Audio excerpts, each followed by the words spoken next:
룻기서 1장 2장 말씀입니다. 구약 룻기서 1장과 2장의 말씀 함께 교독해서 읽도록 하겠습니다. 1장과 2장 전체를 우리 교독해서 같이 읽도록 하시겠습니다. 할렐루야. 네. 많이 피곤하지 않으십니까? 괜찮으세요? 네. 공기가 너무 좋죠? 네. 여기 너무 좋네요. 여기 강원도죠? 경기도예요? 제 고향이 강원도거든요. 한국에 오면 너무 좋아요. 비행기가 인천공항에 딱 내리는 순간부터 너무너무 알 수 없는 행복이 이 가슴 밑바닥에서 쫙 올라오죠. 여기 덕평에 들어와 있으니까 정말 너무 좋습니다. 저 어렸을 때 그 강원도 산골에 살던 생각도 나고, 아침에 일어나서 밖을 나오면서 숲 냄새를 이렇게 쫙 맡으니까 얼마나 좋은지 모르겠어요. 제가 여러분들에게 부탁을 드리겠는데, 정 목사는 설교가 원래 깁니다. 설교가 긴데 저는 저희 교회에서도 설교가 굉장히 길어요. 저는 보통 주일 아침 예배가 거의 1시간 45분에서 2시간가량 예배를 드려요. 근데 반은 찬양이고 반은 티칭이에요. 예배에 어떤 다른 순서가 일체 없고 그냥 worship, 우리 교회 그 프레이스 밴드가 이 찬양팀이 굉장히 좋습니다. 찬양팀이 아주 나와서 열정적으로 찬양을 하고, 우리 온 성도들이 자리에서 일어나서 함께 뛰면서 월십하고, 그리고 이제 성경을 쭉 강해를 해요. 제가 지금 10년째 말씀을 창세기부터 쭉 지금 가르쳐 오고 있거든요. 10년 동안을 창세기부터 쭉 이렇게 가르쳐 오고 있는데, 지금 데살로니가 후서를 제가 이번에 돌아가면 이제 끝내요. 데살로니가 후서 2장까지 하고 제가 떠났거든요. 그래서 얼마나 좋습니까? 한 10년, 저는 한 6년 정도면 할 줄 알았는데, 말씀을 이렇게 공부하다 보니까 욕심이 생기고, 그래서 자꾸 스피드가 느려져요. 그래서 지금 10년 동안에 걸쳐서 창세기부터 쭉 공부를 하고 데살로니가 후서까지, 제가 수요일 저녁 예배에는 성경을 한 절 한 절 읽으면서 이렇게 그 성경 한 절 한 절을 커멘터리, 이 주해하면서 설교를 하고 있고, 주일 아침에는 그 주간에 우리가 함께 공부할 범위 가운데에서 한 부분을 뽑아서 제목식 강해 설교로 이렇게 주일마다 설교를 해나가고 있죠. 그래서 제 설교가 워낙 저는 이게 성경 전체의 포괄적인 백그라운드를 성도님들이 이해하실 수 있도록 돕는 게, 그게 하나님께서 저에게 주신 기름 부으심이라고 생각합니다. 그래서 제 설교를 들으면서 어떤 집중적으로 여러분들이 알기 쉽게 첫째, 둘째, 셋째 이렇게 쏙쏙 들어오는 그런 설교는 아니더라도, 전체적인 성경 전체의 어떤 그 건강한 눈으로 성경을 볼 수 있는 그 퍼스펙티브, 이런 관점을 여러분들에게 심어드리는 게 제가 할 일이라고 생각해요.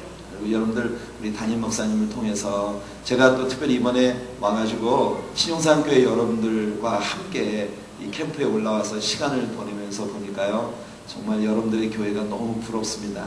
얼마나 건강해 보이시는지. 제가 놀라는 건 뭐냐면, 이렇게 캠프에까지 올라왔는데 제가 어디 교회 집회를 가면은 대부분 그 여성과 남성의 성비가 굉장히 차이가 나요. 교회들마다 대부분 여성들이 아주 절대 다수이고, 남성들이 아주 한쪽 구석에 이렇게 조금 모여 있는.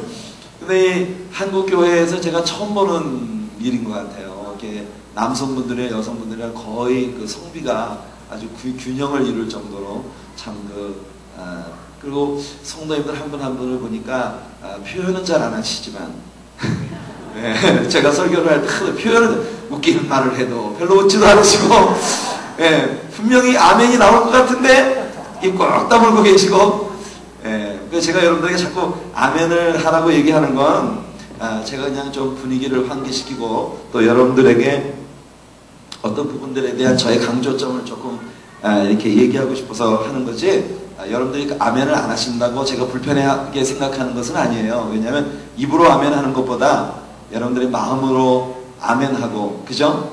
하나님 말씀을 여러분들의 영혼 속에 잘 새겨넣는 것이 중요한 거기 때문에 그러니까 남한테 뭐 이렇게 쇼업하는 것에 대해서 다른 사람에게 뭐 이렇게 보이는 것 부분에 대해서는 전 치명적인 약점이 있어요. 전 그런 거 잘 못하거든요. 사실 우리 성도님들이 그런 표현이나 이런 것들에 대해서 제가 뭐 어떤 불만을 갖고 있는 건 아니니까 오해 없으시길 바라고요. 이제 설교를 하면서 특히 이 낮 공부 시간은 지금 룻기를 우리가 이번 이 2시간에 걸쳐서 오늘 내일 2번에 걸쳐서 룻기 4장을 우리가 다 공부하려고 지금 생각을 하고 있거든요. 그러니까 물론 제가 프로그램이 있기 때문에 시간 내에 맞춰야 하지만 특히 연세 드신 어르신들 말씀을 들으시다가 조금 예를 들어 화장실을 가고 싶으시다거나 아니면 좀 불편함을 느끼시면요 그냥 아무 때나 일어나셔서 편안하게 다녀오세요. 설교 긴 정목사가 잘못이지 뭐 여러분 잘못이 아니기 때문에 그리고 여러분들이 이제 요즘에는 바닥에 앉으시는 게 많이 익숙하지 않으실 텐데 바닥에 앉으셔서 많이 불편하시면은 다리를 이렇게 쭉 펴고 들으셔도 괜찮고요. 주무시지만 않으시면 돼요. 주무시더라도 코만 안 고시면 돼요. 옆 사람한테 바들이 안 되면. 왜냐하면 사실 여러분들 예수님이 베세다 들판에서 말씀을 가르치실 때 그 사람들이 어떻게 앉아서 말씀을 들었을까? 제가 생각할 때는요, 그 들판에 유대인들은 특히 앉았다 하면 팔을 이렇게 괴고 반쪽은 비스듬히 들어놓는 게 이 유대 사람들이 보통 앉는 그 자세거든요. 그렇기 때문에 제가 이걸 안 치우면 여러분들이 계속 여길 쳐다볼 것 같아서 제가 그래서 여러분들 외관으로 나타나는 어떤 자세가 그렇게 중요한 건 아닙니다. 하나님 우리 내면을 보시는 분이시기 때문에 다만 여러분들의 마음이 하나님 말씀에 집중하셔서 이 중요한 것들을 놓치지 않으시는 여러분들 되시기 바라고요. 할 수만 있으면 여러분들에게 노트까지 나눠드렸으니까 좀 이렇게 적어두시면 나중에 중요한 요점들을 여러분들이 공부하실 수 있으면 좋겠어요. 자, 우리 잠깐 한번 기도하고 우리 말씀을 열도록 하겠습니다. 하나님, 다시 한번 하나님의 진리의 보고 생명의 양식 하나님 말씀을 펼칩니다. 하나님, 저희들에게 눈을 열어 주시옵소서. 주의 진리의 기이함을 보게 하여 주시옵소서. 그래서 하나님의 비밀들을 깨닫고 그 깨달음이 우리들의 삶에 구체적인 영향을 가져오고 우리들이 얼굴 표정이나 입술의 언어나 삶의 양식이 구체적으로 변화되어지는 축복을 주시기 원하며 우리의 삶에서 예수님과의 깊은 교제 가운데 살고 있는 행복한 신자라는 것을 만민이 보고 알 수 있는, 그래서 우리가 늘 찬양하는 것처럼 우리가 주님과 함께 동거하는 사람들이라는 것을 누구라도 보고 알 수 있는 그런 행복한 그리스도인들이 될 수 있도록 하나님 우리를 축복해 주시옵소서.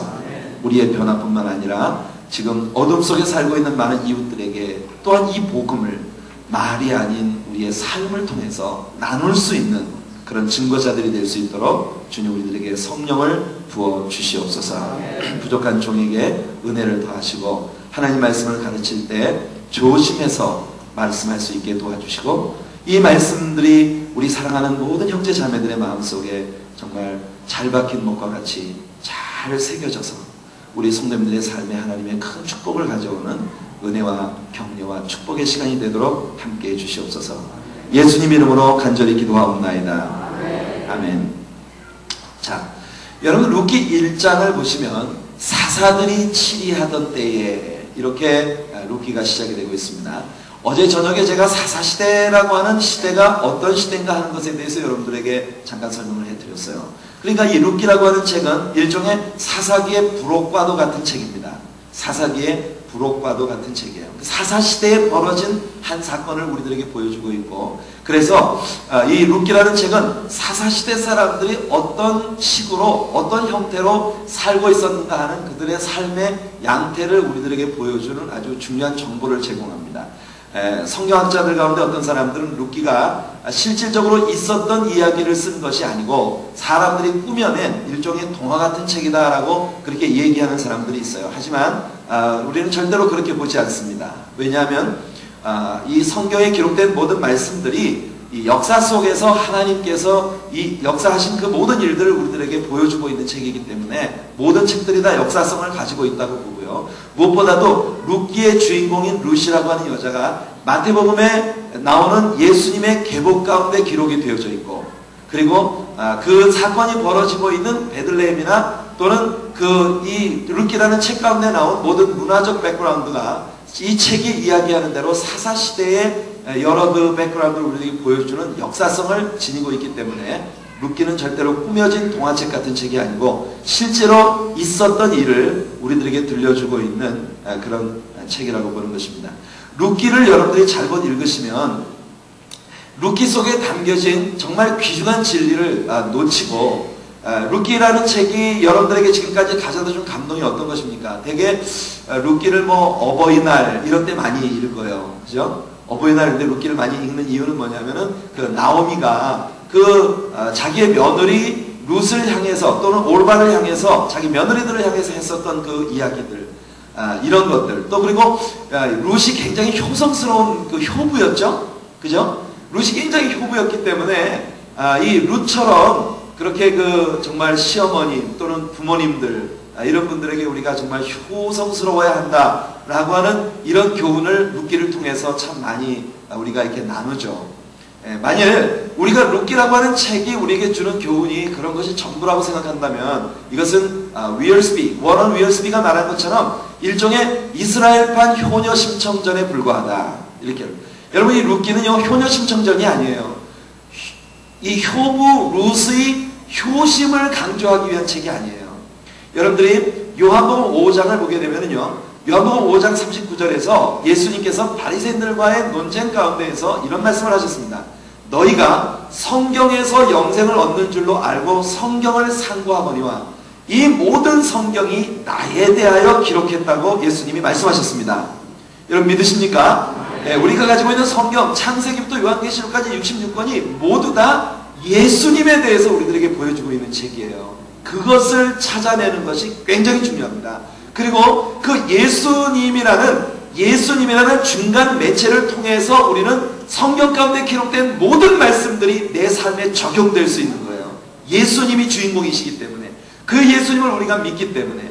그래서 여러분들이 성경 가운데 어떤 책을 읽을 때 우리가 자칫 잘못하면 말입니다, 특히 성경 가운데서 여러분들 몇몇 구절들, 특히 우리들에게 굉장히 축복을 줄 것 같은 그런 구절들이 있잖아요. 예를 들면 내 시작은 미약하였으나 내 나중은 심히 장대하리라. 빠르고 닳도록 외워요. 외울 뿐만 아니라 여러분들 집에도 다 써붙여놓고, 되게 이 교회에서 새로 개업하는 성도님들 가정에 신방을 갈 때 그 개업하는 가게에다가 붙이라고 내 시작은 미약하였으나 내 나중은 심히 장대하리라. 이 구절을 갖다가 여러분 갖다 주거든요. 여러분들, 우리가 하나님의 말씀을 이해할 때 굉장히 조심해야 하는 부분이 뭐냐면, 이 말씀 한 구절만 딱 뽑아가지고 야 이거 참 좋다 이렇게 받아들이면 굉장히 우리가 위험할 수가 있어요. 사실 하나님의 말씀은 언제나 전체적인 이 컨텍스트, 이 창세기부터 요한계시록까지 전체적인 문맥 속에서 우리가 성경을 이해하는 것이 굉장히 중요합니다. 그래서 제가 본문에 들어가기 전에 이렇게 장황하게 그 본문을 여러분들이 충분히 이해할 수 있는 백그라운드를 놓기 위해서 많은 이야기들을 하는 이유가 뭐냐면 바로 그런 거예요. 전체적인 문맥 가운데서 이 구절이 차지하고 있는 부분이 뭔가. 사실 여러분, 내 시작은 미약하였으나 내 나중은 심히 창대하리라, 이 말씀은요 하나님 말씀이 아니에요. 여러분, 제가 이렇게 말하면 여러분 깜짝, 아니 성경에 기록된 말씀이다, 하나님. 여러분, 성경에 기록된 말씀 가운데 마귀의 말도 있다는 거 아십니까? 예? 예수님께 도전할 때 마귀가 이 돌을 가지고 떡을 만들어 먹어봐라 이렇게 이야기한 건 성경에 기록되어 있지만 그건 마귀의 이야기거든요. 다만 그 말씀을 성경에 포함시킨 것은 하나님의 성령의 영감에 의해서 저자들이 전체적인 문맥상 하나님의 의도를 우리에게 보여주기 위해서 성경 가운데 그것이 편입되어 있을 뿐이에요. 사실은 수아사람 빌닷이라고 하는 욥의 친구가 욥에 대해서 품고 있었던 오해 때문에 욥에게 했던 말이 바로 내 시작은 미약하였으나 내 나중은 심히 창대하리라, 이 말씀입니다. 사실 그 앞뒤 문맥을 살펴보면요, 욥의 친구들이 욥에게 왔을 때 욥은 정말 굉장히 아마 마음이 많이 위로가 됐었을 거예요, 처음에는. 그런데 욥에게 다가온 그런 많은 재앙들, 그 재앙들 가운데서 정말 머리끝에서 발끝까지 악창이 나서 말입니다, 죄를 뒤집어 쓰고 기왓장으로 상처를 긁고 있고, 심지어 동네 어린아이들, 과거에는 욥이 지나가면 모든 사람들이 일어서서 욥에게 존경을 보하고 하는 그런 그 동네 유지였고, 정말 동방 사람들 가운데 최고의 부자였으며 많은 사람들에게 존경받던 의인이었던 욥이 하루아침에 고난을 받으니까 아이들까지 와가지고 욥을 조롱하면서 깨진 기와장을 막 던지고 이렇게 하면서 막 그 고통스러운 형편 가운데 있을 때, 여러분 당시에 여러 지역으로부터 이 친구들이 욥에게 다가왔습니다. 굉장히 어려운 일이에요. 그때 당시에는 여행을 하려면 지금처럼 여러분들 캐나다, 제가 살고 있는 토론토에서 한국으로 올 수 있는 방법이 하루에 10편도 넘어요. 왜냐하면 미국만 오면은 뭐 어디서든지 비행기를 바꿔 타고 올 수 있기 때문에.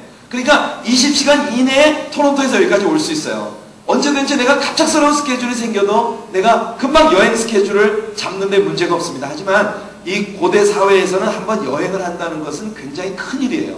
그래서 함께 여행할 굉장히 큰 규모의 캐러반을 형성을 해야만 여행을 떠날 수가 있는 거예요. 약대를 타고 아주 험준한 광야를 지나서 이렇게 해서 그 친구들이 상처받고 고난받은 친구의 곁에 찾아왔다는 건 정말 고마운 일이죠. 그리고 이 친구들이 일주일 동안을 밤낮으로 한마디 말도 못하고 모두 욥을 쳐다보면서 슬피 울고 있었어요. 티끌을 뒤집어 쓰고 옷을 찢으면서 욥을 바라보며 함께 애통해하고 아파해 줬어요. 그것만 해도 참 고마운 일이죠. 하지만 여러분들이 한 가지 아셔야 할 것은 뭐냐면 사람들에게 위로받기를 구한다는 건 굉장히 어리석은 일이에요. 여러분들 처음에는 우리나라 옛말에도 그런 말이죠. 구병3년에 불효난다고. 네? 정말 상처받고 어려움당하고 있는 사람들 곁에 와서 우리가 위로한답시고 뭔 얘기를 합니다. 근데 사실 그게 위로가 안 되고 오히려 그 사람을 더 자극하고 아프게 하는 경우가 참 많아요. 이게 굉장히 힘든 일입니다. 나중에 이 욥의 친구들이 여러분들 일주일 동안을 밤낮으로 말 한마디 못하고 욥만 서로 쳐다보면서 아파하고 있을 때 욥의 마음이 갑자기 상처를 입기 시작해요. 이게 욥기를 풀어가는 데 있어서 굉장히 중요한 열쇠 중에 하나입니다.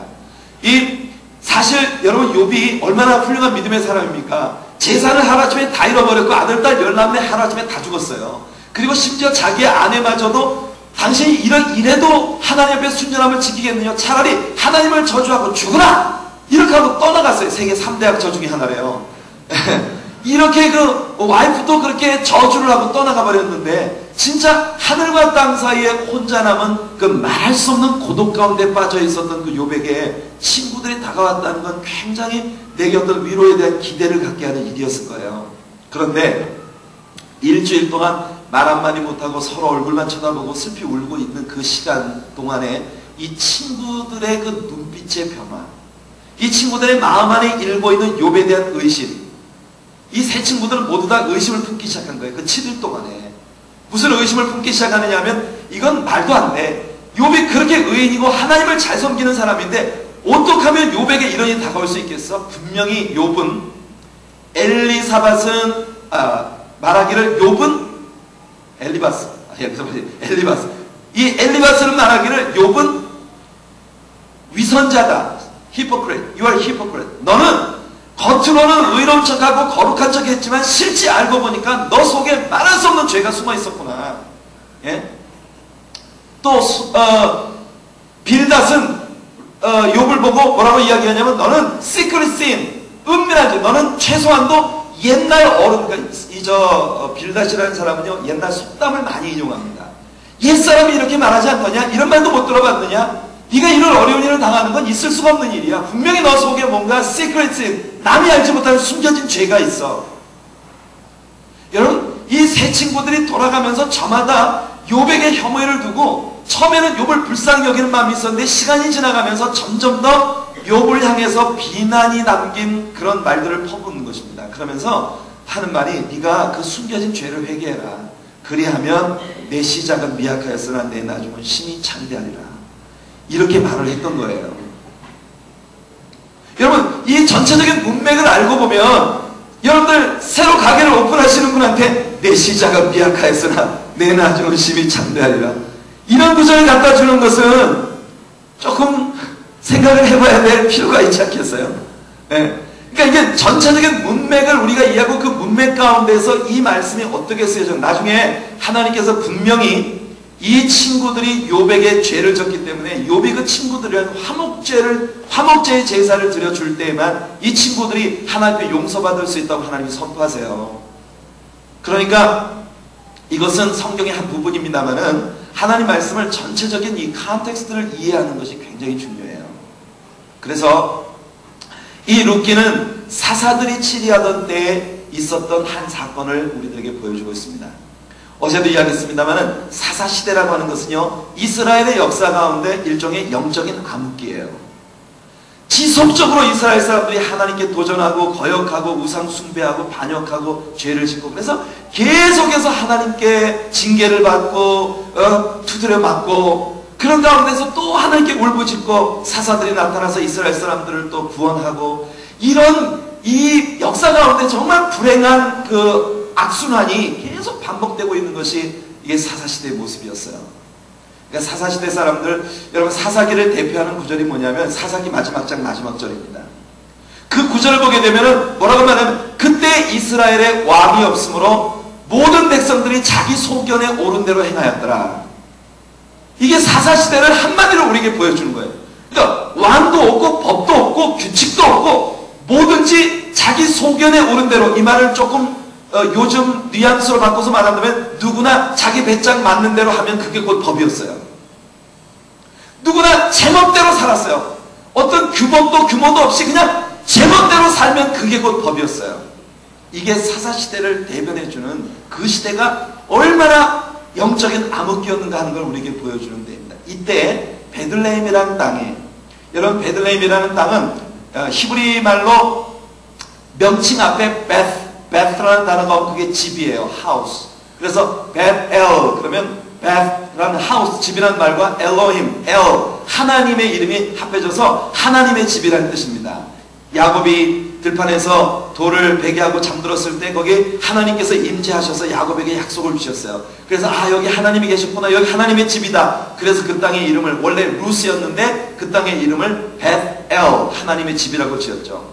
베사니는 눈물의 집, 슬픔의 집, 고통의 집, 이런 의미를 갖고 있어요. 사실 베사니라고 하는 도시는 예루살렘에서 한 2km 정도 떨어져 있는 아주 가까운 도시입니다. 그런데 이 베다니는 굉장히 눈물의 사연들을 많이 가지고 있는 사람들이 몰려 살던 곳이에요. 그러니까 예를 들면 우리나라도 왜 지방에서 성공 한번 해보겠다고 서울로 올라왔는데 서울에 와가지고 그만 실패하고 도시 빈민이 된 사람들 있잖아요. 이런 식으로 예루살렘 근교에 있으면서 아주 가난하고, 그 다음에 일찍 남편을 잃어버리고 과부가 되었다거나 또는 일찍 부모를 여의고 고아가 됐다거나, 이런 참 눈물의 사연이 많은 사람들이 몰려서 살던 그 마을이 베사니, 눈물의 집이에요. 베데스다, 자비의 집. 이 베슬레헴이라고 하는 집은요, 이 집이라는 말과 레헴, 떡이라는 말이 합해서 되어진 베슬레헴, 떡집이라는 뜻입니다. 떡집. 그러니까 지금으로 말하면 베이커리, 제과점, 빵집이에요. 빵집. 그런데 정말 놀랍게도 이 베들레헴이라는 이름을 가진, 떡집이라는 이름을 가진 베들레헴에서 아주 세계적으로 유명한 빵을 구원했어요. 생명의 떡이신 예수 그리스도. 그래서 이 베들레헴이라는 도시는 정말 축복된 그런 땅이라고 생각합니다. 미가 5장 2절에 미가 선지자가 바로 이 베들레헴 에브라다에서 예수님이 나오실 것에 대해서 아주 선명하게 예언했던 것을 우리가 알고 있죠. 자, 이 베들레헴이라는 정말 축복된 땅에 한 사람이 살고 있었습니다. 이름하여 엘리멜렉. 엘리멜렉이라고 하는 이 이름은요, 원래 몰렉이라고 하는 말은 king, 왕이라는 뜻입니다. 몰렉.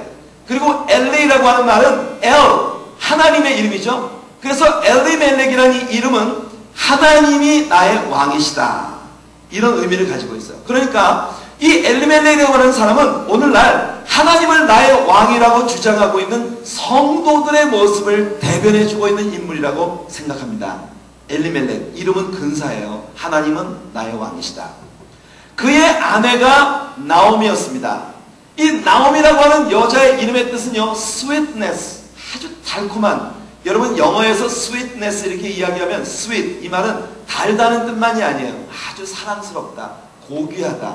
그래서 sweetie 이런 말을 많이 씁니다. 영어를 하는 사람들이 아주 귀여운 아이를 볼 때 my sweetie 이렇게 얘기하죠. 또는 우리 한국말로 여보, 당신 이렇게 부르는 말이 my sweetie 이렇게 불러요. sweetie. 그 sweetie라는 말은 아주 달콤하다는 말과 함께 굉장히 사랑스럽고 존귀하고 이런 의미를 갖고 있어요. 사실상 엘리멜렉이라는 사람은 베들레헴에 살고 있는 굉장한 부자 중 하나였습니다.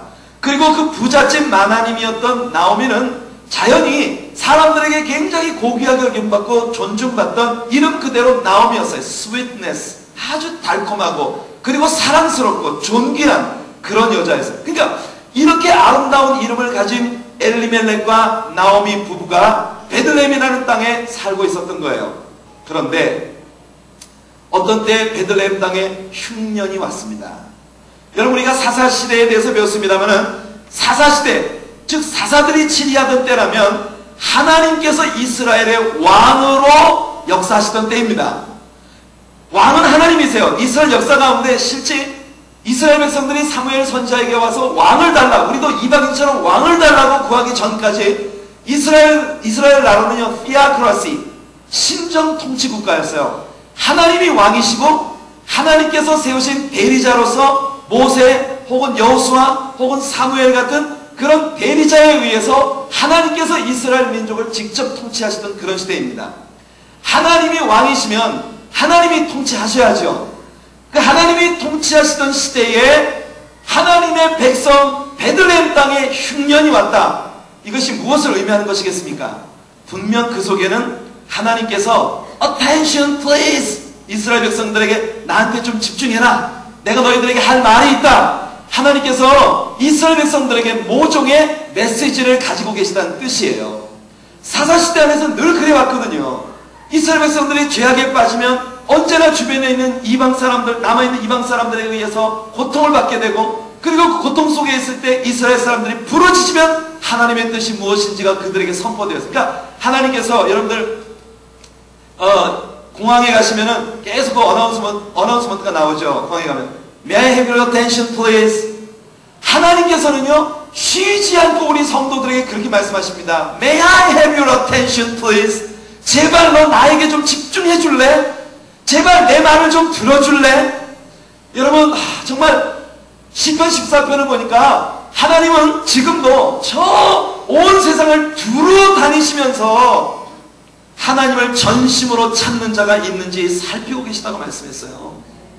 하나님은 지금도 정말 하나님을 전심으로 쫓기 원하는 순종하는 신자들을 찾고 계시는데, 제가 이번에 보니까 우리 신용산 대행진에 참여하신 우리 신용산 식구 여러분들은 정말 하나님의 이 어텐션 콜링에 응답하시고 올라오신 분들 같아요. 참 얼마나 귀한지 모르겠습니다. 하나님께서 여러분들에게 May I have your attention please 말씀하시니까 여러분들이 Yes Lord 그러고 좀 다 왔어요. 하나님 제게 말씀하옵소서. 성경에 보면 모든 하나님의 종들이 그랬습니다. 하나님께서 아무개여 부르시면요, 주여 제가 여기 있나이다. 무슨 뜻입니까? Here I am Lord. Just tell me what you want. 주님이 무엇이든지 원하시는 대로 제가 말씀하시옵소서. I will do it. I will obey. 여러분, 하나님의 종들이 성경 가운데서 언제나 하나님이 부르실 때 썩 하나님께 와서 주여 제가 여기 있나이다. 이 신용산 대행진에 올라오신 여러분들은 주여 내가 여기 있나이다 이러고 지금 오신 거거든요. 베들레헴 땅에 흉년이 왔다면 분명히 하나님께서 이스라엘 백성들에게 지금 attention calling을 하고 계신 중이란 말이에요. 내게 좀 주의를 집중해라. 내가 너희들에게 메시지가 있다. 할 말이 있다. 자, 그런데 이와 같은 일들이 벌어졌을 때 사람들이 선택할 수 있는 길은 여러 가지입니다. 불행히도 엘리멜렉과 나오미 일가는 하나님의 attention calling에 무릎 꿇고 하나님 뜻이 무엇입니까? 왜 우리에게 이런 일이 벌어졌죠? 우리가 무엇을 해야 합니까? 회개하고 자복하면서 주님께로 나아가는 대신 하나님께서 지금 기근을 내리시는데 하나님 앞에서 피하여 도망치는 쪽을 선택한 거예요. 가장 어리석은 선택입니다. 그것도 어디로 갔느냐 하면 모압 지방으로 갔습니다. 모압 지방. 여러분, 모압 족속의 맨 꼭대기 조상이 누군지 아시는 거예요? 모압 족속이 누구에게서 나왔습니까? 네, 아브라함의 조카 롯에게서 나왔어요. 그것도 롯이 소돔성이 멸망받을 때 소돔성에서 겨우 피신해서 소알산에 올라갔을 때 두 딸들이 아버지를 술에 만취가 되게 만들어 놓고 첫날은 첫째 딸이, 둘째 날은 둘째 딸이 들어가서 아버지와 동침을 하고 임신을 해가지고 애를 낳았어요. 그것이 바로 모압과 벤남이에요. 여러분, 여기서 모압 족속과 암몬 족속이 나왔어요. 그러니까 정말 이 아브라함의 조카 롯의 근친상간의 무서운 죄악의 씨앗으로 탄생한 민족이 모압과 암몬이에요. 모압과 암몬은 출생 자체가 아주 정말 끔찍한 죄악 가운데서 시작이 됐어요. 그런데 식어든 떨지나 말랬다고 태어난 탄생 자체가 벌써 하나님께 거역한 이 근친상간의 무서운 죄악 속에서 태어난 민족인 그들이 하나님께서 하나님의 백성 이스라엘을 애굽에서 구출해서 내셔서 광야로 지나가는 동안에 맨 마지막 요단강을 건너기 위해서 모압 평야에 이르기 직전 모압과 암몬 족속의 땅을 지나가야 하게 됐어요. 이때 모세가 사람들을 보내서 우리가 당신들의 땅을 좀 지나갈 테니 우리가 좀 지나가도 좋겠습니까? 우리가 지나가도록 허락해 주십시오. 우리가 가다가 수박서리도 안 해먹을 것이고 참외서리도 안 해먹을게요. 그러니까 우리가 그냥 곱게 대로로만 지나갈 테니 우리가 지나가는 것을 허락해 주십시오. 그랬어요. 여러분, 여기서 우리는요 모세의 실수를 한 가지 봅니다. 한번 생각해 보세요. 이제까지 이스라엘 백성들의 출애굽 행로 가운데 언제 모세가 어떤 지역을 지나가는데 그 지역 사람들한테 양보를 구하고 지나간 적이 있습니까? 이스라엘 백성들의 행로는요 언제나 하나님의 불기둥이나 구름기둥이 떠오르면 보따리 싸는 거고 좌정하시면 거기다가 텐트 치는 거예요. 사실은 이것이 하나님의 백성들의 행로고 이것이 바로 하나님의 교회가 가야 할 길인 것입니다. 우리는 하나님께 집중하면 되는 거예요. 하나님 명령 받고 우리 하나님께 순종하며 나가면 되는 거예요. 하나님이 가라시면 가는 거고 하나님이 서라 하시면 서는 거예요. 주님 말씀하시면 내가 나가리다. 주님 뜻이 아니면 내가 멈춰서리다. 나의 가고 서는 것 주의 뜻에 있으니 오 주님 나를 이끄소서. 아멘. 우리 신자들의 삶이란 하나님이 가라시면 가고 서라면 서는 거예요. 이제까지 모세는 그래 왔습니다. 앞에 자기들이 도저히 싸워 이길 수 없는 아말렉 족속이 있을 때에도 하나님이 가라시니까 가는 거예요. 하나님 앞에 손을 들면 하나님이 이기게 하셨어요. 근데 모세가 갑자기 사람들에게 양해를 구하기 시작했어요. 여기서 문제가 생기기 시작했어요. 여러분들, 우리는 하나님 중심의 교회가 되어야 합니다. 요즘에 제가 한국 교회를 이렇게 와보면 한국 교회 요즘에 여러분들 그런 거 있잖아요. 친소비자, 뭐 친환경, 뭐 이런 단어 많이 쓰지 않습니까? 그죠? 물건을 팔 때 이것은 친소비자 성향의 뭐 물건이다. 예? consumer friendly 이런 말을 많이 써요. 그러니까 소비자가 아주 쓰기에 편리한 소비자 위주로 만들어진 그런 물건이다. 친소비자 시스템, 친환경 뭐 제품 뭐 이런. 근데 오늘날 이 교회를 보면은요 친성도 성향의 교회인 것 같아요. 교회는요 친성도 성향의 교회가 되면 안 되고 친하나님 교회가 돼야 돼. 하나님께서 계시기 너무너무 좋은 것, 하나님께서 너무너무 행복해 하시는 것, 하나님께서 너무너무 기뻐하실 수 있는 것. 아멘 하시는 것은 지갑줄 포기했으니까 이러면서 한 번씩 옆구리를 찌른다니까. 여러분들, 진짜 오늘날은요 이 교회들이 보면은 전부 성도들 위주예요. 그래서 그냥 성도님들이 요즘에 성경 찬송 하나도 안 갖고 다녀도 돼. 교회에서 앞에 다 붙여주죠. 광고가 나올 때는요 비디오로 다 만들어가지고 그냥 쫙 그 영화 뉴스 나오는 거 같아요. 뉴스, 대한 뉴스. 예. 뭐 예배에 오는 사람들은 시간 맞춰 못 올까봐 버스까지 보내주고요. 또 와가지고선 예배 끝나면 또 딴 데 약속 잡으셨지요? 그 시간 맞춰서 가시게 해드리기 위해서 그냥 설교도 길게 못해. 그럼 혼나요. 그래서 그냥 모든 것이 신자들 편의 위주로. 근데 하나님이 기뻐하시는 건 어디 있나? 참 저는 여기 가운데 이렇게요 바닥에 앉아서 예배를 드리시는 여러분들 모습을 보니까 얼마나 제가 이 가슴이 정말 찌릿찌릿해요. 예? 굉장히 클래시컬한 아주 고전적인 그런 순수한 믿음을 가지고 계신 여러분들이 너무 존경스럽습니다. 예? 요즘에 이렇게 바닥에 의자도 없이 이런 데 앉아 예배드리라고 그러면 사람들이요, 뭐 이런 교회가 다 있어? 있을 텐데, 이 신흥산 교회는 참 별정,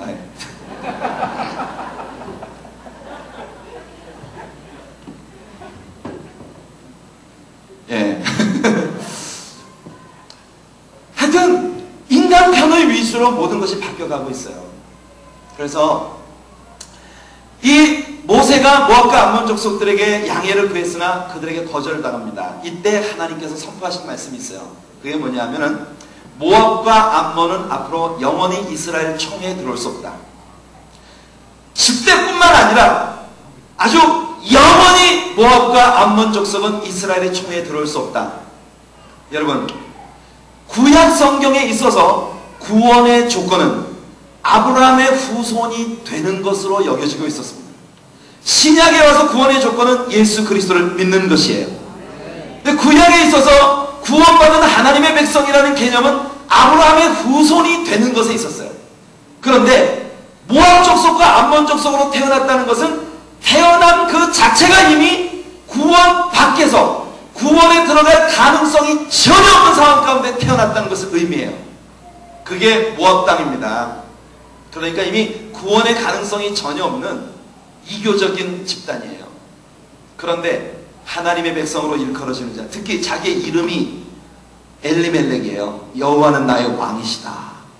하나님은 나의 왕이시다. 성도라는 이름을 가진 분이 삶이 조금 어려워졌다고 해서, 형편이 좀 어려워졌다고 해서 금세 내 눈앞에 살 길을 찾아가지고 모압 지방으로 이민을 떠난다는 것은 이거는 정말 아니죠. 그런데 본래 여러분, 항상 어디를 가든지 여성들이 남성보다 종교 성향이 강해요. 그래서 어느 교회든지 가보면은 이 남성들보다는 여성들이 굉장히 그 아주 신앙의 헌신도가 높아. 이 남성들은 뭐 그 해야 되는 거예요? 뒤에서 맨날 아주 불만이나 하기 시작. 꼭 그렇게 해야 되는 거야? 아, 그 당신 내 말 듣고 말고. 이런 경우가 참 많거든요. 네, 그런 경우가 참 많아요. 근데 하여튼 남편이야 자기 가정과 자녀들 먹여 살릴 생각에 순간적으로 이 책임감 때문에 야, 지금 옆에 있는 모압 땅은 태풍이라더라. 우리가 그 땅에 가면 우리는 먹고 살만할 거야. 적어도 그 시대에 그렇게 열악한 환경 가운데서 짐 싸들고 이민이라는 걸 생각할 수 있었다면 엘리멜렉은 굉장히 괜찮게 사는 사람이거든요. 그 괜찮게 사는 사람이, 남들은 다 가난 속에서 죽어간다고 하는데 소위 하나님의 사람이라는 사람이 가난 가운데 기근 가운데 죽어가는 형제들 다 내버려두고 자기 혼자 집 다 이게 땅 팔고 뭐 하고 해서 정리해가지고 그냥 모압으로 내려가는 거예요. 그럴 때 여러분, 나오미의 역할이 굉장히 중요한 겁니다. 남자들은요, 아무리 와이프한테 막 빡질러고 그냥 당신 뭘 한다 그래 이래도요, 와이프가 이야기하면 들어. 우리 맨 조상 아담 할아버지가 그러셨어. 예? 아브라함도 하나님께서 뭔 명령을 하시면요, 즉시 순종하는 사람인데 꼭 사라의 말을 듣고 한 번 한 게 그게 아주 엄청 실수를 저질렀어. 예, 그렇다고 제가 여성 여러분들 무시하는 건 아닙니다.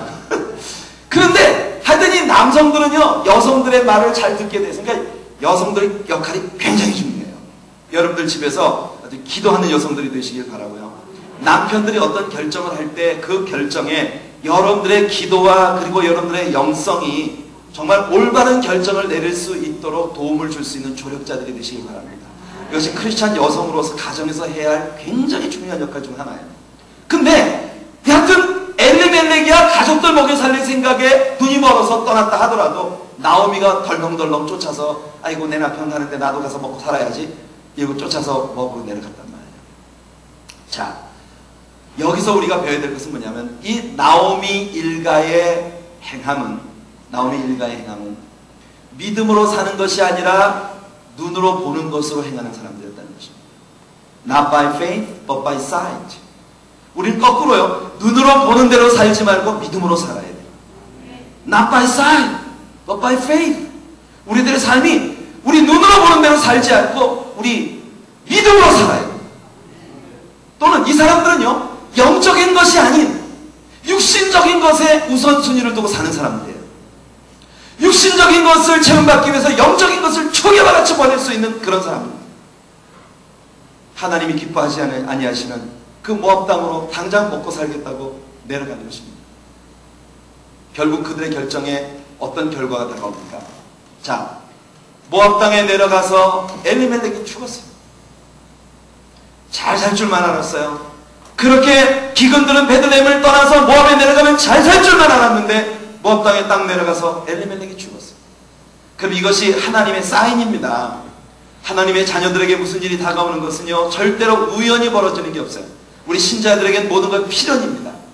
왜냐하면 성경에 우리 그렇게 말씀했어요. 하나님께서 허락지 아니하시면 참새 한 마리도 그냥 떨어지는 법이 없는데, 하물며 하나님의 사랑받는 자녀들에게 무슨 일이 벌어지는 것이 어찌 우연일 수가 있겠습니까? 분명히 하나님의 간섭하심이 있어요. 저는 확실히 믿는 것이 하나 있습니다. 하나님은 내 아버지세요. 어제 저녁에도 말씀했습니다만, 우리가 어떤 공로도 세우기 전에, 하나님께 잘 보이기 위한 어떤 노력도 하기 전에, 내가 무지막지한 죄인이었을 때 하나님 벌써 날 위해서 그 아들 예수님을 내어주실 만큼 하나님은 날 사랑하셨어요. 그분이 내 삶을 주관하고 계시는 한, 그분이 허락하신 일이라면 지금 당장 내게는 쓰디쓴 일이고, 당장 내게는 고난이고, 당장 내게는 아픔이 올지 몰라도 분명히 이것을 통해서 하나님은 선을 이끌어 내실 것입니다. He will put all things together for good. 하나님 약속이에요. 로마서 8장 28절에 하나님을 사랑하는 자고 그 뜻대로 부르심을 입은 자들에게는 모든 것이 합력하여 선을 이루느니라. 우리는 이 약속을 믿어야 하는 것입니다. 그렇기 때문에 내 삶에 벌어지는 모든 일들에 대해서 우리는요, 바울 사도가 에베소 교인들에게 말했던 것처럼 모든 일을 자세히 주의하여 지혜 없는 자 같이 말고 지혜롭게 행해야 합니다. 여러분들 신앙생활을요 그냥 대면대면 하시지 마세요. 신앙생활을 그냥 대충대충 하지 마세요. 어제가 있으니 오늘이 있고 오늘이 있으니 또 내일이 있다. 예수 믿은 지 30년이 지났는데 성경 아직 한 번도 못 읽었어. 그래도 뭐 아무 거리낌이 없이 그냥 교회 열심히 다니죠. 여러분 신앙생활을 그냥 뭐 목사님이 이렇게 하라고 하시니까 그냥 그렇게 순종하면서 그냥 살아가는, 그것도 참 좋은 일이지만 중요한 것은 뭐냐, 어제도 얘기했죠 여러분. 절대로 덮어놓고 믿지 마시고 펼쳐놓고 믿으세요. 절대로 여러분, 우리는 우리의 삶에 벌어지는 모든 일들에 대해 민감하게 깨어있는 사람들이 되어야 해요. 왜 이런 일이 벌어졌을까? 하나님께서는 무엇을 우리에게 원하시는가?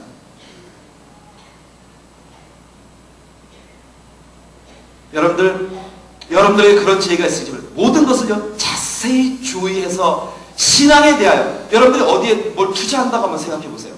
인간적으로 여러분들이 어떤 예를 들어 땅을 산다거나 아니면 어떤 비즈니스를 새로 시작한다거나 여러분들이 어떤 일에 새로운 일을 시작하기 위해서 뭔가를 계획한다면 얼마나 치밀하게 자세히 주의해서 살피고 여러분 시장 조사하고 이것저것 다 할 거 아니겠어요? 근데 왜 신앙생활만큼은 그렇게 대충대충 하십니까? 바울 사도는 우리들에게 자세히 주의하여 어리석은 자처럼 하지 말고 지혜로운 자처럼 행하라 그랬어요. 아멘? 아멘. 그런 결단이 여러분들에게 있으시길 바랍니다. 아멘. 그러면 하나님께서 벌써 모압 땅에 내려가서 엘리멜렉이 죽었어요. 한 가정의 가장이 죽었어요. 그러면 그때라도 어떻게 해야 할까? 전부여 의지없소서 이러고 와야 돼 하나님께. 그럼 그때라도 하나님께 회개하고 돌아오면 좋으련만, 이 죄의 성향이라고 하는 것은요 꼭 끝장을 볼 때까지 사람을 물고 늘어지는 속성이 있습니다. 아브라함의 조카 롯이요, 아브라함 곁에 이렇게 쫓아다닐 때 너무 행복했어. 정말 좋은 신자가 될 수 있었어. 왜냐면 아브라함은요 굉장히 좋은 신앙인이었잖아요. 그렇죠? 아브라함 정말 좋은 믿음의 사람이죠? 그분 우리의 믿음의 아버지 아니십니까? 우리의 믿음의 조상이잖아요. 굉장히 훌륭한 믿음의 사람인데 그 아브라함에 의해서 길림을 받은 롯은요 항상 아브라함을 쫓아다니면서 아브라함의 예배에 참여할 수밖에 없었고, 아브라함의 제사, 아브라함이라는 사람을 창세기가 보여주는 중요한 특징이 뭐냐면 아브라함은 어느 곳을 가든지 자기를 위해 장막을 치고 여호와를 위하여 제단을 쌓았더라. 이게 항상 아브라함이 어디를 가든지 제일 먼저 하는 일이에요. 하나님께 제단 쌓는 일. 아마 당시에 가나안 원주민들이 아브라함을 보았을 때 그 아브라함의 이름을 분명히 제단 쌓는 사람이라고 불렀을 것 같아요. 왜냐하면 여러분들 그 옛날 인디언들이나 이런 그 고대 사회 사람들은요, 항상 자기가 어떤 사람을 처음 봤을 때 그 사람의 모습을 그 사람의 이름으로 붙였어요. 옛날에 케빈 코스너가 주연했던 늑대와 함께 춤을, 뭐 그런 영화 있었잖아요, 그죠? 그 늑대와 함께 춤을 끼게 뭐냐면 그 영화 속에서 그 케빈 코스너 이름이에요. 그 사람을 인디언들이, 왜냐면 인디언들이 그 사람을 처음 보는 순간 그 사람이 늑대하고 춤을 추고 있었거든. 그래서 그 사람은 늑대와 함께 춤을 추는 사람이다. 그 사람 이름이에요. 그 책을 보면요, 그 인디언들 그 사회의 이름이 너무 재밌어. 주먹 쥐고 일어서 뭐 이런 사람들 이름이 별 희한한 이름들이 다 있어요. 사실은 여러분 야곱인 것도 원래 야곱이라고 하는 말이 heel catcher, 발꿈치를 잡는 자라는 뜻이에요. 문자 그대로. 야곱이 태어날 때 그 에서의 발꿈치를 잡고 태어났잖아요, 그렇죠? 그래서 야곱은 heel catcher이에요. 그 형은 에서는요, 태어날 때부터 애가 뭔 조그만 꼬마가 털이 그렇게 많은지 손털이 북실북실한 거라서 걔는 hairy, 털보라는 의미가 있는 에서라고 불렀어요. 에서. 그러니까 사람을 처음 보았을 때 그 사람의 이름을 그 처음 본 형태를 가지고 붙이는 거기 때문에 아브라함은 동네에 있는 모든 사람들에게 있어서 그는 제단 쌓는 사람이에요. 어딜 가든지 그는 제단을 쌓고 하나님 뜻대로 하나님 명령대로 살았어요. 그런데 이 롯이 말입니다. 아브라함을 따라서 어디로 갔냐면 애굽으로 갔어요. 이게 롯에게 큰 문제가 생긴 것입니다. 사람이 무엇을 보는 거 조심해야 돼요.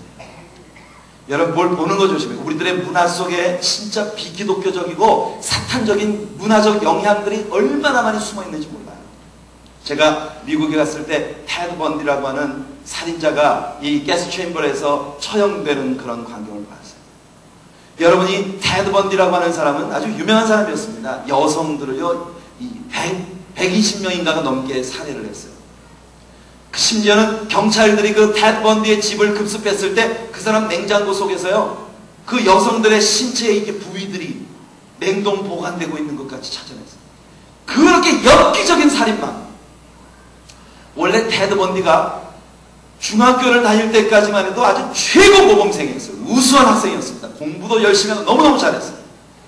그런데 이 테드 번디라는 사람이 어느 날 학교를 갔다가 집에 딱 들어오는데 아버지가 집에서 보던 도색 잡지,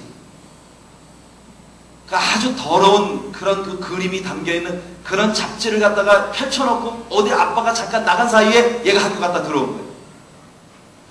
그 포르노그래피를 처음으로 딱 접하고 난 다음에 이 아이의 마음 안에 이 환영이 지워지질 않는 거예요. 그때부터 이 아이는 굉장히 변태적인 사고가 마음속에 심어지기 시작했어요. 고등학교 졸업하고 대학을 가고 그냥 대학을 마쳤습니다. 이 사람은 대학교 강사로 나가는데 이 사람이 강의하는 내용이 뭐냐면요, 어떻게 여성들이 남자들의 다양한 정신적, 문화적 공격으로부터 여성들이 자기를 보호할 수 있는가. 이게 그 사람 강의 제목이에요. 그런 강의를 하면서 여성들을 미혹해가지고 뒤로는 그 여성들을요 100명이 넘는 사람들을 강간을 하고 아주 엽기적인 방법으로 여성들을 성적인 놀이개로 삼다가 죽여서 토막을 내고 엽기적인 살인마가 됐어요. 여러분, 사람의 이 속에 무엇이 들어오는가 굉장히 중요합니다. 시편 1편을 보면요, 복 있는 사람은 악인의 꾀를 좇지 아니하고 죄인의 길에 서지 아니하고 오만한 자의 자리에 앉지 아니하고 오직 여호와의 율법을 즐거워하며 그 율법을 주야로 묵상하는 자로다. 여러분, 성경은 먼저 우리들에게 단계적으로 이야기합니다. 먼저 악인의 꾀가 사람들에게 들어올 때 이게 문제예요. 여러분, 복 있는 사람은 악인의 꾀가 들어오는 것 자체를 근절해야 돼요.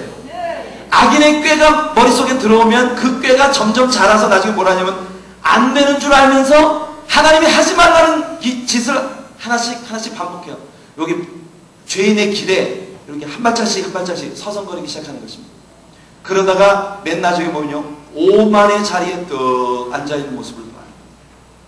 이게 점층적으로 강조되고 있는 겁니다. 악인의 꾀가 먼저 이 생각 속에 죄가 들어오면 이것이 행동을 하나씩 옮겨지게 되고 나중에는요 완전히 모든 것이 무감각해져서 아주 죄악의 괴수가 되는 거예요. 성경은 먼저 우리들에게 믿는 신자들의 변화에 대해 부정적인 접근을 한 겁니다. 여러분, 신자가 제일 먼저 변화될 때 나타나는 첫 번째 현상이 뭐냐면 하던 짓을 안 하는 거. 예? 하던 짓을 안 하는 거. 그거 뭐냐면 여러분들 교회 처음 나와가지고 신자들이 자기의 변화에 대해서 제일 먼저 얘기하는 게 뭐냐면 목사님 술 끊었어요. 담배 끊었어요. 아주 죄악된 삶을 살던 거 그거 끊었어요. 정리했어요. 여러분, 우리가 믿는 신자가 될 때 첫 걸음은요, 하던 짓을 정리하는 거예요. 네거티브한, 부정적인, 안 하고, 예? 악인의 꾀를 좇지 아니하고, 죄인의 길에 서지 아니하고, 오만한 자의 자리에 앉지 아니하고, 부정적인 것, 이게 먼저 안 하는 데서 먼저 성공을 해야 돼요. 근데 하던 짓을 안 하게 되었다는 것으로 만족하면 안 돼요. 그 다음에 이제 해야 할 것을 해야 해요. 그것이 다음 단계의 성장이에요. 여호와의 율법을 즐거워하며 그 율법을 주야로 묵상하는 자로다. 여러분들 집을 청소만 해놓고 비워놓고 있으면 안 돼요. 그러면 전보다 더 흉악한 귀신 7이 들어와가지고 그 사람의 나중 형편이 전보다 더 흉악하게 되는 거예요. 예수님 말씀하셨지 않습니까? 우리가 내 내면에 있었던 죄성을 쫓아내는 것으로 끝나면 안 돼. 하나님의 성령께서 들어오셔서 주인이 되셔야 하고 주님의 진리의 말씀이 내 영혼을 채워야 하는 것입니다. 롯은 말이에요. 애굽 땅에 딱 내려가서 보니까 롯은 젊은 사람이잖아요. 테드 번디처럼 애굽 땅을 딱 보니까 이야, 애굽 사람들의 그 죄악된 삶이 굉장히 좋아 보였어요. 롯에게는. 아브라함은 결국 하나님의 보호하심으로 애굽 땅에서 나왔습니다마는 롯이 아브라함을 뒤따라오면서 계속 롯의 마음 안에는 애굽에 대한 연모함이 있었어요. 당시 이집트는 굉장한 문명 국가였었습니다. 여러분, 이집트 문명 아시잖아요, 그죠? 그 사람들 참 여러분 들창문 밖으로 저녁이 되면은 그 이집트의 야경이 아주 멋졌을 거예요. 들창문 밖으로 호롱불빛이 쫙 새어나오는 것이, 심지어는 여러분들 그 침실 옆에 목욕탕이 이렇게 딸려 있는 이런 집들을 그들이 가지고 있었을 정도니까, 그런 문명 사회 속에서 저녁이면은요 불을 밝혀놓고 하여튼요 밤을 낮같이 밝히면서부터 문제는 시작돼요. 낮은 낮처럼 밤은 밤처럼 살아야 돼요. 이게 하나님께서 우리 신자들에게 주신 축복의 원칙입니다. 여러분들은요 낮엔 낮처럼 밤엔 밤처럼 그렇게 살 수는 없을까? 저희들이 북한 선교에 있을 때 북한 선교 교역자들 주제가가 이거였어요. 북한 선교는요 맨날 밤마다 무슨 철야 집회를 온 전국 각지 다니면서 철야 집회를 인도하면서 다녔기 때문에 제발 낮엔 낮처럼 밤엔 밤처럼 좀 살았으면 좋겠다. 그런데 여러분들, 하나님이 낮은 일하라고 주셨고 밤 되면 자라고 주셨어요. 근데 사람들이 밤이면 불을 밝혀놓고 나가서 어제도 얘기했습니다만 이 애굽 땅의 그런 문명을 보고 돌아온 롯은 마음 안에 기회만 있으면 애굽 땅 같은 곳으로 갈 수 있는 방법이 없을까? 그런데 하나님의 축복으로 롯의 집안과 아브라함의 집안이 함께 자랐을 때 그 두 집안이 한 곳에 함께 거할 수 없게 되었습니다. 목자들끼리 다툼이 벌어지고, 그래서 아브라함은 롯을 불러놓고 말했습니다. 우리 서로를 축복해주고 은혜 가운데 헤어지자. 네가 동으로 가면 나는 서로 가겠고, 네가 우하면 나는 좌하겠고, 네가 좌하면 나는 우하리라. 롯에게 선택권을 주었습니다. 와우, 기다리고 기다렸던 순간이 온 거예요. 드디어 롯은 아브라함을 뒤쫓아다니는 아브라함의 부록편이 아닌 자기 나름대로의 결정을 가지고 갈 수 있는 찬스가 생겼어요. 그때 롯이 무엇을 선택했는지 아십니까?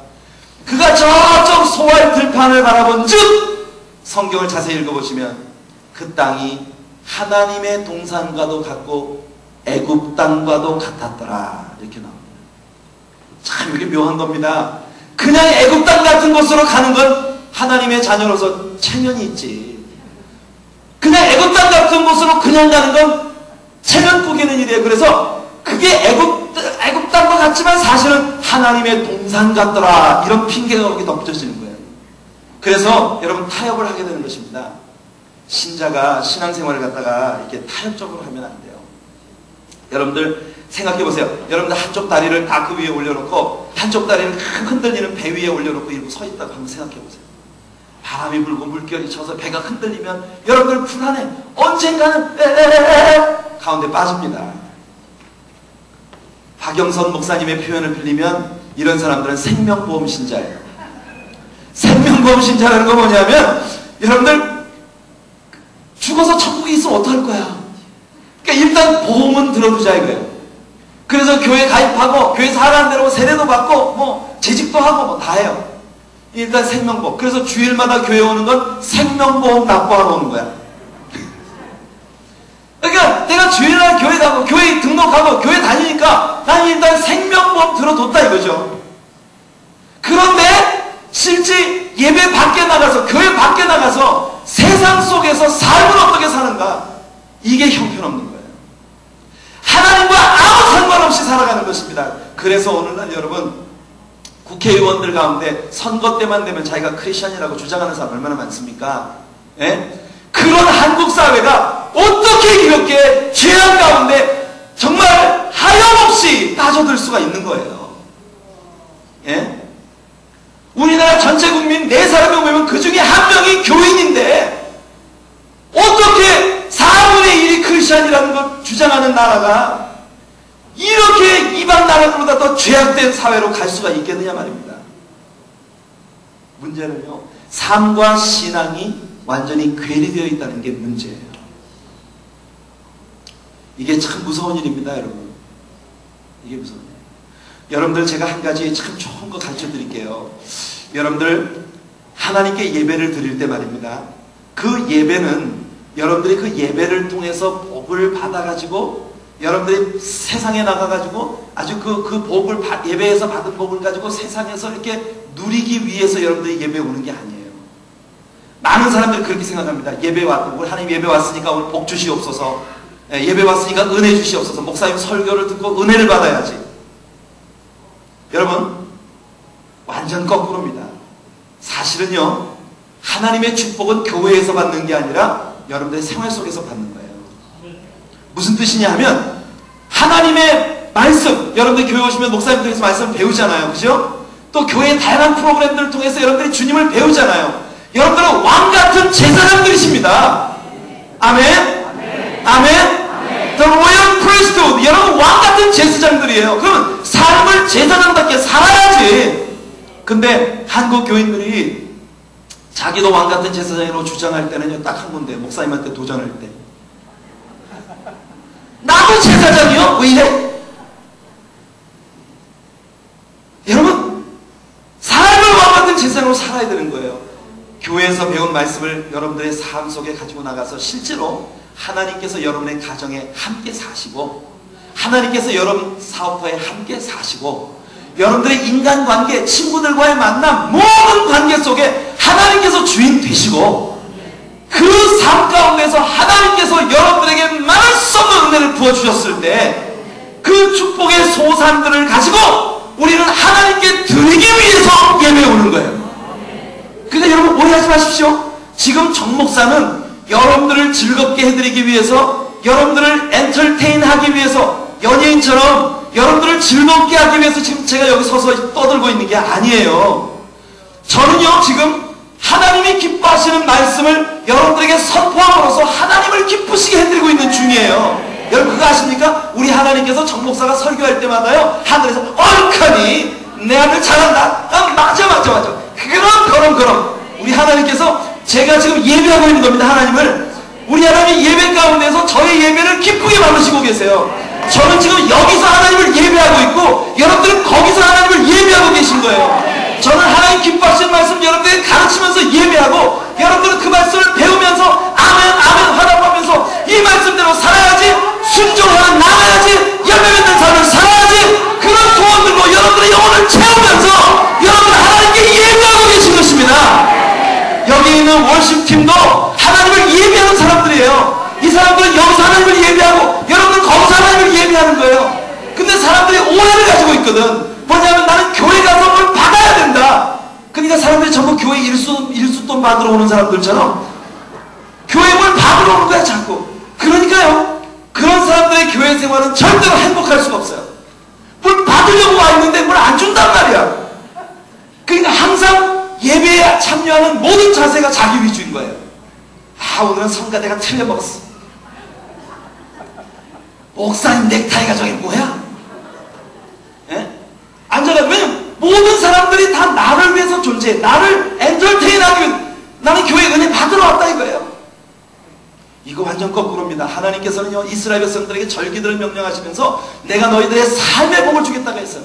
너희들의 토지의 복을 주고, 그래서 너희들의 삶의 복을 줄 테니 너희는 내게 나올 때 빈손 들고 오지 말라고 했어요. 비단 물질만 아니라 우리는요, 하나님께 삶에서 받은 은혜들을 가지고 주님을 기쁘시게 하기 위해서 지금 여기 모여와 있는 거예요. 그것이 궁극적인 예배의 개념입니다, 여러분. 예배는 하나님께 우리 드리는 거예요.